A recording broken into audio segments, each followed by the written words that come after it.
Assalamualaikum warahmatullahi wabarakatuh. Perkenalkan, nama saya Muhammad Amar Mutadi. Di sini saya akan menjelaskan secara lisan bagaimana materi yang telah dipaparkan di video pertama sesuai link yang diberikan. Mengenai cara bagaimana analisis SWOT yang benar.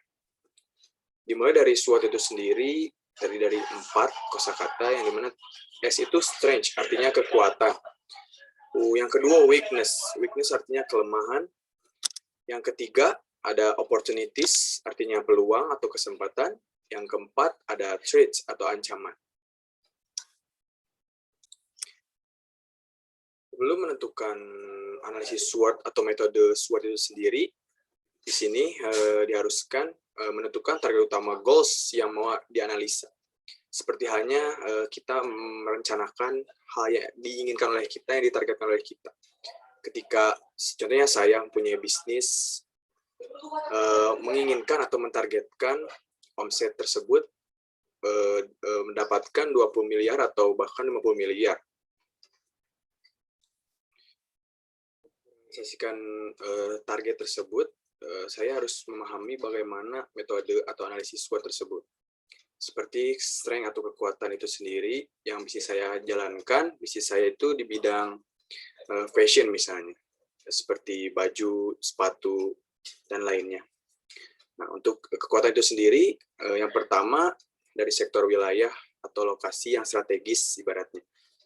Yang kedua itu ada legalitas, bagaimana bisnis kita itu resmi atau tidak ilegal, atau gimana ya ibaratnya. Seperti halnya bisnis kita itu sudah dikenali atau sudah resmi di bidangnya. Ada track record, yang track record itu adalah hasil daripada bisnis yang sudah saya jalankan, mendapatkan apa saja gitu di bidangnya. Yang keempat ada laporan pajak pastinya, untuk sebagai kewajiban daripada bisnis yang saya jalankan. Kemudian weakness atau kelemahan itu sendiri, yang dimana bisnis saya ketika melakukan penjualan atau pemasaran tertentu adanya seperti yang monoton, masih itu saja, seperti halnya mulut ke mulut lah atau yang lain sebagainya.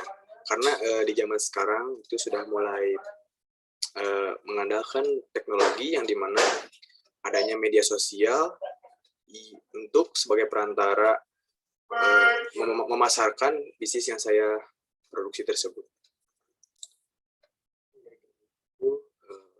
Dari sistem pemasarannya. Kenapa? Karena bisnis saya masih menggunakan metode mulut ke mulut. Yang terdapat opportunities atau peluang itu sendiri yang ada dalam perusahaan bisnis atau bisnis saya.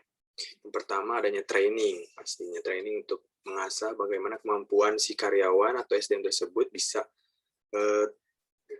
merealisasikan apa yang diinginkan atau apa yang telah diharapkan oleh si karyawan tersebut. Yang kedua ada outing. Yang ketiga ada gathering, dan keempat ada team building. Otomatis perusahaan atau bisnis yang saya jalankan akan menjadi harapan bagi para karyawan yang ingin bekerja di perusahaan saya atau bisnis saya tersebut. Dan menjadi nilai plus lah untuk setiap banyaknya masyarakat yang menginginkan pekerjaan tidak tenaga tetapi menggunakan skill tertentu dan adanya realisasi daripada training yang sudah dilakukan tersebut. Threats atau ancaman bagaimana perusahaan atau bisnis yang saya jalankan itu pastinya memiliki persaingan tertentu.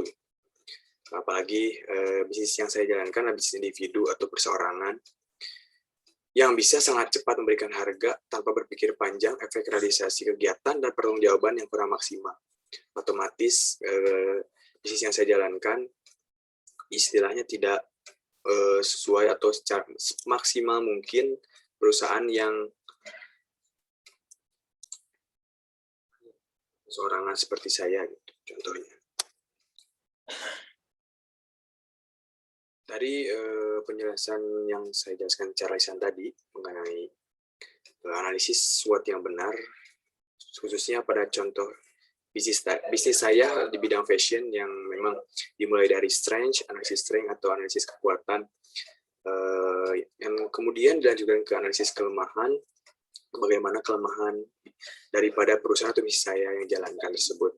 Yang ketiga ada opportunities atau peluang yang dan kesempatan yang memang menjadi nilai lebih atau nilai plus dalam perusahaan saya untuk menjadi penarik masyarakat atau karyawan yang ingin bekerja di perusahaan atau bisnis saya.